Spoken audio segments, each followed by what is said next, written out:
Дараагийн мэдээлэл Европын цэргийн босголтын хөгжлийн банк Төв Азийн залуу бизнес эрхлэгчдийг дэмжих хөтөлбөрийн хүрээнд Транскапитал банк бус санхүүгийн байгууллагаас бизнесийн цахим хурцгуур мастер сургалтыг зохион байгууллаа. Сургалтаараа 35-аас доош насны залуу бизнес эрхлэгчдэд зориулаад цахим худалдаа, сошиалоор борлуулалт хийх ур чадварыг хөгжүүлэх зэрэг мэдлэгийг олгоод байна.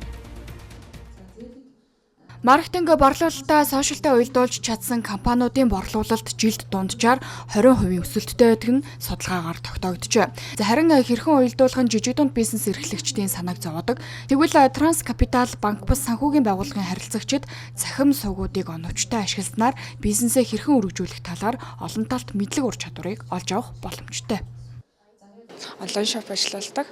Тэгээ яг мэдээж аль чиглэл нь болохоор мэдээж сошиалаар маркетинг явуулвал арай илүү өөр өгөөжтэй байдаг болохоор энэ сургалтыг арай илүү төлөвлөгөө сонирхсон.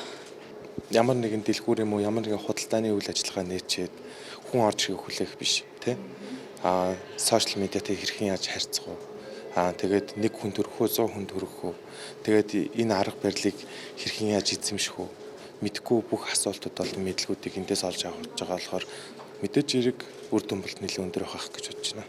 Бизнес эрхлэгч маань дижиталыг ашигласнараа за манай дээр бол одоо бүр туршлага олчихсон ментор хөтөлбөрт бас бид нар бас BRD-гийн одоо ментор хөтөлбөрт манай бас харилцагч хамрагдсан. Тэгэхээр бизнесийн орлого нь бол 2-3 дахин бол өссөн байгаа. Одоо орлого нь бол бүр 2 тэрбум хүрсэн хүртэл тохиоллоос байгаа. Тэднийг урагшлахад Европын цэргийн босголтын хөгжлийн банкнаас үзүүлж байгаа 5.5 сая Америк долларын зээл том төлөхөц олж байгааг онцлолоо.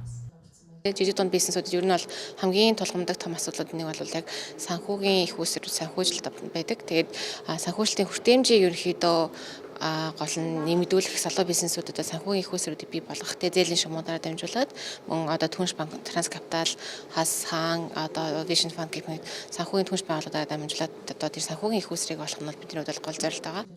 Тус банкны Монгол улсад хийсэн нийт хөрөнгө оруулалт өсөн нэмэгдсэн дүнгээрээ 2.6 тэрбум еврод хүрсэн байна.